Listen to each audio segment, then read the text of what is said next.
Hello, art people. Welcome to day one of a new lesson, Tic Tac Toe. I am constructing a tic tac toe board and gaming pieces so that I can discuss and reflect with peers about choices made in creating my ceramic tic tac toe board and pieces. I'll know I've got it when I've explained two or more choices I made while creating my tic tac toe board and/or pieces with a table mate. Before we get started, we are going to watch a video about the ancient Egyptians and the board games that they played. This is a board game called Sinet, and it looks a little bit like tic tac toe. It kind of looks like multiple tic tac toe boards put together. And here are the gaming pieces that they made. So I'm going to pause the video here and we'll watch those videos. All right, now that we have watched those, we can go ahead and look at some reference images. You guys are going to make your own tic-tac-toe board. Today, we're just going to be making the base of it. If we have time, maybe we'll make one or two pieces, but most of the pieces will be made next time. If you're the bear, you can pass out the reference images. All right, and as always, you can either follow along with my demonstration, copy a reference image, come up with your own idea, or a combination of two or more of those things. I think I'm going to be doing this coffee one. You guys know I love coffee so much, but you definitely don't have to do that. However, we are all going to start with a coil. So we're going to go ahead and we're all using our messy tray, of course. If you are the kitty cat, you can pass out the clay. All right, and then we all have our tray insert in our tray as well. And this is going to be really helpful because sometimes when we make clay projects and we push down hard, it gets stuck, especially if it's really fresh clay. So the messy mats that are inside the tray, the inserts, those help us when that happens because look, it just peels right off. But sometimes that doesn't work. So this is my warning to not push down too hard on your clay when you're working. You're not trying to like squish it into the tray because it will get stuck. And then when it's come to turn them in for the day, you'll have to just completely destroy your art project in order just to get the tray cleaned for the next class. And so you'll have to start all over the next time. So yeah. All right, so we all have our clay. What we're gonna do is just split this in half. All right, and we're gonna first make a coil. So just squeeze it in your hand like so. I always call this the caterpillar or the cocoon because that's what it looks like to me. And now we're going to roll it into a snake. So you're just going to place it down on your tray and you're just going to roll back and forth. And I'm kind of going to the right, going to the left. And if you push down too hard, yours might turn really flat. Like if you're pushing down and then rolling and pushing down and then rolling, it will turn flat like this. That's okay, mistakes happen. If you happen to accidentally push down too hard and make it flat, you can actually, here's a trick, you can actually just twist it. Like so, and then go back to rolling it, and it will actually turn into a nice, more rounded, snake-like form. So this is called a coil. So everybody say coil. Coil, okay. And we want it to be about this thick. It's about the thickness of my finger here. So it's kind of twins like that. Okay. And this is not part of the art class where we all say like this, like this, like this, like this, because you are learning to critique your own artwork. So you look at your coil and you determine, does it kind of look like a very long finger? If so, then yes, that's correct. If it's like this, do you guys think that's correct? No, it's too thin. So see, you don't need the art teacher to tell you if it's perfect. You can do it yourself. What if it was like this? Is that done? No, that's too thick and it's too flat. So this is me proving to you that you don't need to say like this. You don't need to ask me because you have a big brain in your own head. You can figure it out yourself. Okay, so we've got our coil. Now we're going to roll this coil. I call this the cinnamon roll. So you're just going to tuck in the end, kind of fold it over a little bit. That's the beginning. And then we just kind of use our pinchers here to roll it up like so. Okay. So we have a little cinnamon roll. We want our cinnamon roll to be bigger though. So set this aside and let's do the same thing with your other part of your clay. So squish it into a cocoon / caterpillar. And then what's the next step? Yeah, then we roll it into the snake or the coil. So same thing. Notice how this isn't stuck on the mat because I didn't push down really hard on it or anything.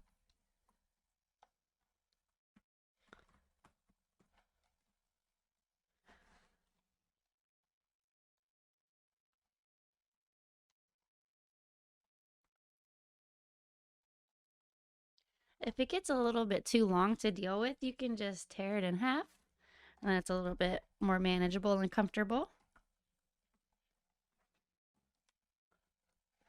Okay, once you have another coil, you are just going to add it to your last coil and continue going around like so. Okay. And if that is how big you want your tic-tac-toe board to be, that is fine. If you want it to be a little bigger, you can make it a little bigger with your last piece of clay here. Okay. Now, once your coil pot is, or your coil, your cinnamon roll is the size you want for your tic-tac-toe board, you are going to do what I called spreading the peanut butter because that's what it looks like. So you just start from the outside and pull in and just smoothing it all out. And again, you're not really pushing down really hard, you're more pulling it in. If you push down hard, it's going to get stuck. Okay, especially if it's really fresh clay. If it's brand new clay, it's really sticky. Okay, then you can just keep smoothing it out until you are happy with how smooth it is.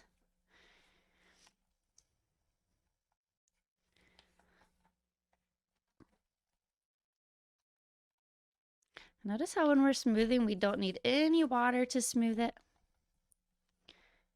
So remember that for later. We are going to get water out later on in this lesson, but I want you to remember that you don't need it to smooth out things, really. Every time I get like a buildup of clay on my fingers, I kind of just like roll it off, like just like we do when we use our glue bottles, our liquid glue. Okay, so that's good right there. Okay, now if you want it to stay a circle like I do, then you're done with this step of just making the base.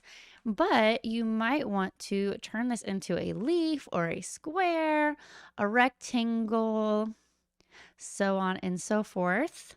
So if that is something you want to do, you can either just pinch the sides. Yeah, let's do that actually. You can just pinch the sides to make it the shape that you want. Just kind of push it in and pull it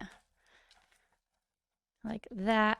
And my advice is to just lift it up every once in a while and flip it.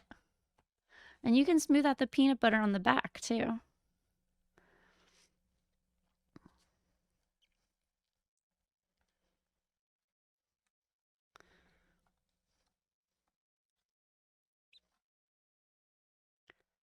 Okay. And again, my advice is to every once in a while flip it. That will also help keep it from getting stuck. Okay. And as far as how thick your tic-tac-toe board is going to be, like how far it comes up off of the tray, you want it to be about as tall as your finger. If it's lower than that, it will break when it dries probably. And if it goes up higher than that, then, well, it's too thick. And when I put it in the kiln, K-I-L-N, kiln, which is like this big oven, It gets really hot. Anyway, I put the clay in there to harden it. And when it goes in there, if it's really thick, the heat from the big oven called the kiln gets trapped inside and it can get caught in there, and the heat wants to expand and escape. And so while it's trying to escape from the air bubble, it will like break it apart or break your project apart. So that's why you don't want it to be too thick. Again, just about as tall as your finger should do it. And we're flipping. Okay, I'm putting mine back into the circle because I wanted to make a coffee mug. I was just giving a demonstration, so going back here. How I wanted mine to be.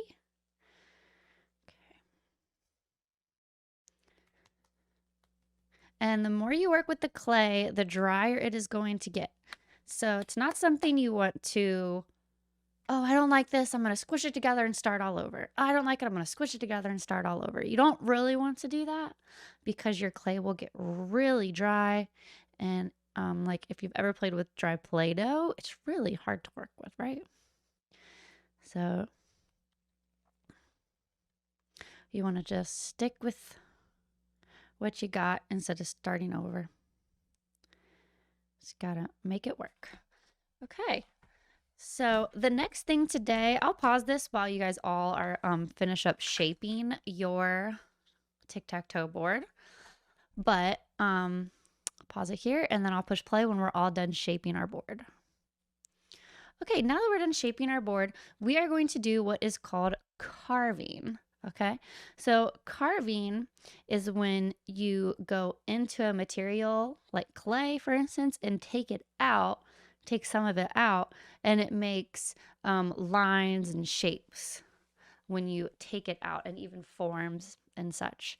So to do that, we are going to use our clay tools. So if you are a puppy dog, you can get the clay tools. And we are simply going to draw a tic-tac-toe board now on our project. And again, this is called carving because we're taking away the material. So you can start by doing it really lightly. And then you can go back again at the end and make it a little deeper if you want. Okay.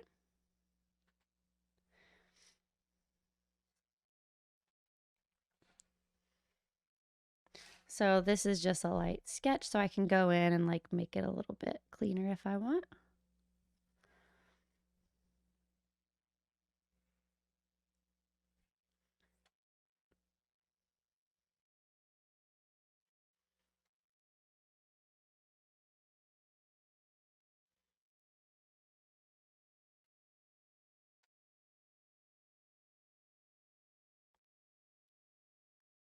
Anytime you get a buildup of clay on your clay tool, you can just put it on the tray.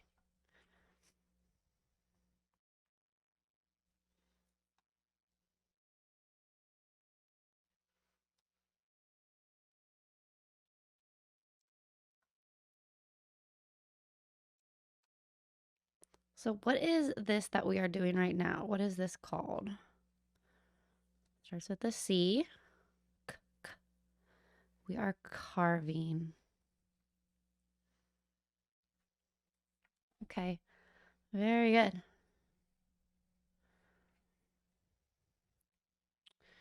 All right. That is it for this video.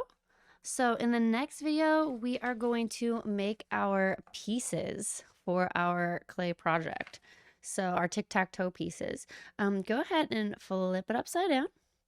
And you can write your number where you're sitting at your seat. So if you're at seat 1, you can write 1, seat 2, you can write 2. And then you will also write your class. So I'm going to write 25. I always say that I'm in seat 25 because there's only 24 seats in my class. And then you will also carve our word today, your class. So a 2 and the first letter of your teacher's last name. Okay. That's your class. All right. If you have room on the back and want to carve your name, you are welcome to, but I'm going to look for the number, your seat number, and your class when I pass them out. Okay. All right. Great job, you guys. Thank you so much for watching. See you in the next one.